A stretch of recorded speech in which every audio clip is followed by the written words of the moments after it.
Good afternoon, Mr. Chairman, Mr. Superintendent, board members. In your package is the monthly financial report for the month ended May 2014, the second to last month of our fiscal year. You can see from the first page of the package that the trend that we experienced at this part of the year continues. We collected $44,766,000 in the month of May for the general operating budget. We spent $72,785,000. But this is the time of year where we are working off of an operating surplus, and we spend more than we do collect at this time of the year until property tax collections kick in the following months. The good news is that in terms of total receipts, at this point in time for FY13, we had collected $665 million. We're at $732,362,000 against a $764 million operating budget coming from the mid-year adjustments. Of the 732 year-to-date, we've expended 681,630. At the same point in time in 13, we'd expended 667,061. There is, for one professional learning day, there's an adjustment that's not on the revenue side yet, so it's probably overstated about $2.8 or $3 million. When we get the RT3 information and we can back charge the expenses for the training day, then it'll reduce the pressure of the expenditure number a little bit.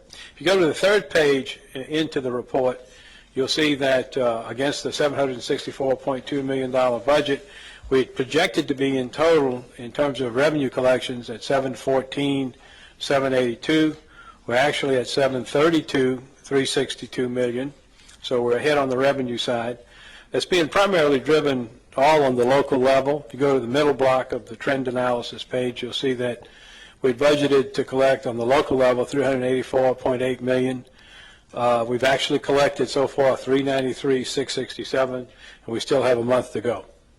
We had projected to be at 384, our original projections, but we've exceeded our original projection for local. Tracking a little bit behind on the state side. We hope to pick that up during the summer months. We had budgeted 379.3. We have actually collected 338.6. We projected to be at 340, so we're about a little less than $2 million off in terms of the state collections. Again, we hope to pick that up when the QB adjustments run through the summer. As I mentioned earlier, we are using an operating surplus, which when we close the books, what's left of that operating surplus will, of course, be designated as the fund balance. The operating surplus is best seen on page, let's see here. I'm sorry, I lost it here. 13, which shows at May 31, 2014, a $54,389,000, what we call fund balance in this report. It is really an operating surplus at a particular point in time. The variance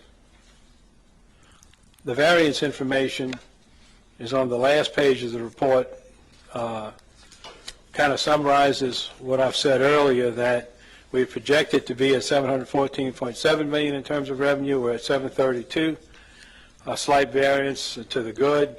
We're projected to be, in terms of expenditures, $689.3 million. We're at $681,630, and again, there's a grant adjustment that'll make it even look better.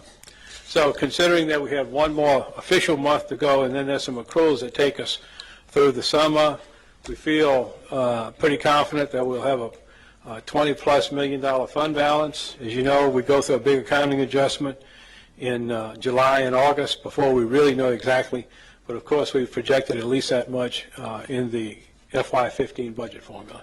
That is the monthly report for May 2014. Is there any discussion? Yeah, I just had a question. Mr. Mayfield? I'm sorry, yeah, on the instructional division.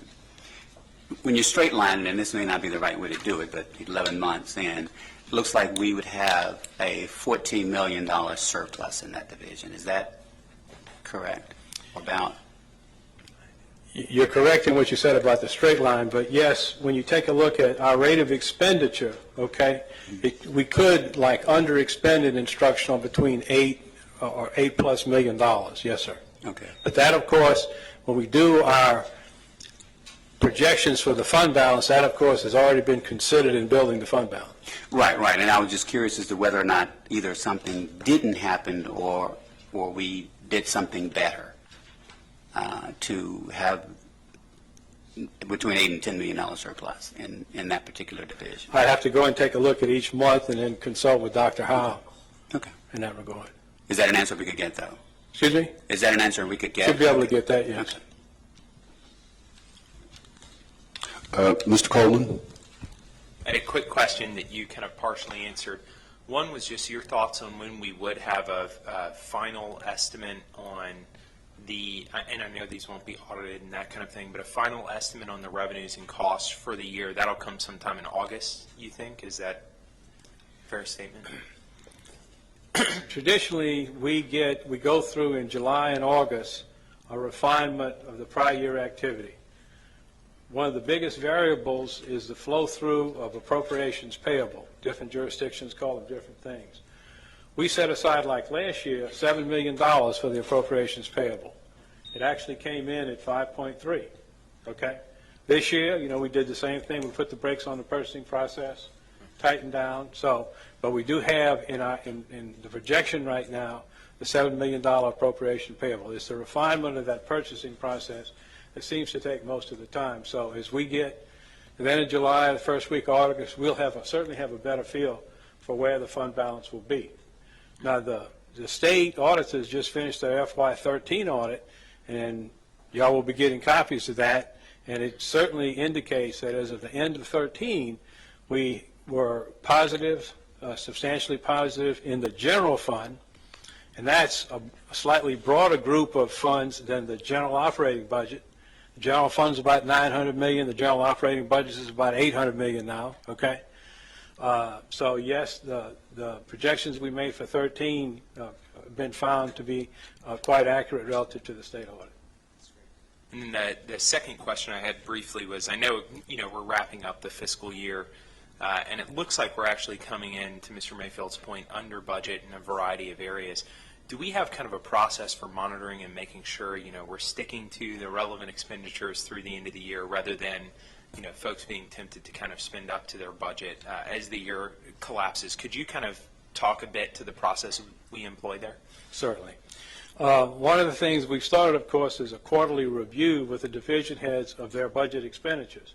Now, when I first got here, we approached that from the point of view of, hey, we're through with the first quarter, you spent 29%, you're overexpending, tell me why, where can you make it up, okay?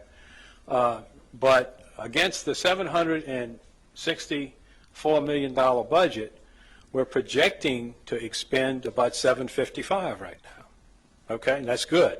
You've heard me say since I got here, what you want to do is underestimate your revenue and overestimate your expenditures, okay? So that's one part of the formula. We've got a appropriations budget of $764. If we spend $755, that difference contributes to the fund balance. On the revenue side, if everything continues to go the way it did last year, against the $764, we should collect about $775, $777.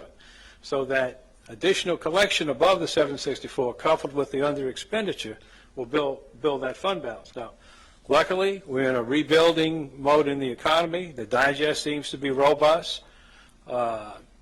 At this point in time, 2 years ago, the tax assessors had something like 12,000 plus appeals.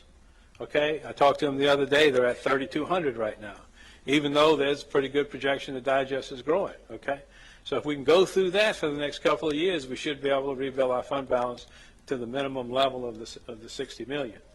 So yeah, that's kind of the way it's going. And once we get further into July, okay, we'll start taking a look at where the under expenditure took place.